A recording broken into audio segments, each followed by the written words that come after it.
I already showed you what a crackpot Kirsty Duncan, Canada's new Minister of Science, is. Click here if you haven't seen it yet. In short, she lied about having a Nobel Prize. She doesn't have one. She calls herself a doctor and says she's reviewed hundreds of patient files, but she's not an MD. She has a PhD in geography, and she's all about kooky fake therapies to heal victims of multiple sclerosis. Click here if you want to see a total train wreck about that. Anyways, I want to point out how that kind of pseudo-science is creeping back into other departments of the country now that Justin Trudeau is Prime Minister. Here, take a look at this. This is from the mandate letter that Trudeau just sent to his Natural Resources Minister, Jim Carr. Here, read this part.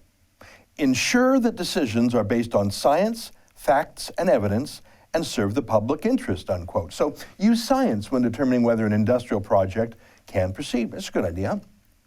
But look, just a few lines down from that, Trudeau tells the minister to, quote, modernize the National Energy Board to ensure that its composition reflects regional views and has sufficient expertise in fields such as environmental science, community development, and Indigenous traditional knowledge? Hang on. So use science, facts, and evidence to weigh an industrial project's merits. Is it safe? Is it environmentally sound? Got it. I understand that. But then also use Indigenous traditional knowledge to make those decisions?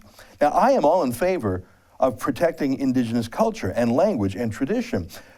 But isn't that for the Minister of Aboriginal Affairs or the Minister of Heritage? What is that doing in a scientific instruction?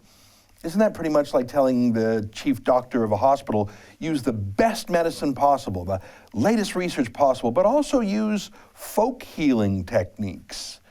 I mean, what are we doing? This is tantamount to saying use science and then add a religious fudge factor. Would we say use Catholic teachings in your pipeline reviews? Use Jewish folklore when you're reviewing a mine? I mean, Catholics and Jews have a rich heritage, culture, language, traditional knowledge. So do many cultures.